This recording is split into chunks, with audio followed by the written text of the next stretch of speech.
ഇന്ന് അപ്പവും chicken stew ആട്ടോ ബ്രേക്ക്ഫാസ്റ്റ്. എല്ലാവരും നല്ല അടിപൊളിയായിട്ട് ഫുഡ് കഴിച്ചതിന് ശേഷം നേരത്തെ തന്നെ ഇറങ്ങുക കേട്ടോ. കാരണം ജിത്തുവിന് ക്ലാസ് ഉണ്ട്. അവരിറങ്ങാൻ നേരത്തായപ്പോൾ കുഞ്ഞസ് ഇങ്ങനെ പാളിയൊക്കെ നോക്കുന്നുണ്ട്. പോവാല്ലേ എല്ലാവരും എന്നുള്ളൊരു ഭാവത്തിൽ. കാരണം ഇവർ വന്നാൽ അവരുടെ സ്വാതന്ത്ര്യം ഇങ്ങോട്ട് കുറയല്ലേ. പിന്നെ അവർ പോയതിന് ശേഷം ഇവരെ പുറത്തിറക്കിയപ്പോഴുള്ള കാഴ്ച കേട്ടോ നിങ്ങൾ ഈ കാണുന്നത്. മേട്ടിന് നന്നായിട്ട് രോമം കൊഴിയുന്നുണ്ട്. നന്നായിട്ട് വെച്ചാൽ ഇങ്ങനെ എടുക്കുമ്പോഴേക്കും അങ്ങോട്ട് രോമം കിട്ടുക കേട്ടോ. കുറച്ചൊന്നുമല്ല. എന്തായാലും സപ്ലിമെൻ്റൊക്കെ ആരംഭിച്ചിട്ടുണ്ട്. എന്തായാലും നോക്കാം. ചിലപ്പോൾ കാലാവസ്ഥയുടെ പ്രശ്നമായിരിക്കും എന്നാണ് പറഞ്ഞത്.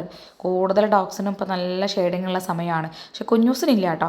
മേട്ടിനാണെങ്കിൽ ഭയങ്കരമാണ്. മേട്ടിന് ഇതുവരെ അങ്ങനെ കാണാത്തത് കൊണ്ട് തന്നെ ഭയങ്കര ഇടങ്ങേറായിരുന്നു കേട്ടോ. പിന്നെ രണ്ടുപേരെ കൂട്ടിലാക്കിയിട്ട് ഞാൻ വേഗം സിറ്റ് ഔട്ടൊക്കെ ഒന്ന് വൃത്തിയാക്കി. ഒരു വട്ടം തൂത്തിട്ടൊന്നും രോമം പോകുന്നില്ല, അത്രയ്ക്കുണ്ടായിരുന്നു കേട്ടോ. പിന്നെ ചൂലോടും കൂടി അടിച്ചേറിയതിന് ശേഷമാണ് പിന്നെ ക്ലീനിങ് ഒക്കെ ചെയ്തിട്ടുണ്ടായിരുന്നത്. അത്യാവശ്യം കുറച്ച് അധികം സമയം എടുത്തിട്ടുണ്ടായിരുന്നു കേട്ടോ. പിന്നെ ഒക്കെ ക്ലീൻ ചെയ്തതിന് ശേഷം ഞാൻ കൂട്ടിൽ നോക്കിയപ്പോഴോ രണ്ടെണ്ണം നല്ല കുട്ടികളായിട്ട് ഇരിക്കുന്നുണ്ട് കേട്ടോ. സത്യം പറഞ്ഞാൽ കൂട്ടിൽ നിന്ന് ഇറങ്ങാനുള്ള ബഹളം വെപ്പൊന്നും ഇല്ലായിരുന്നു.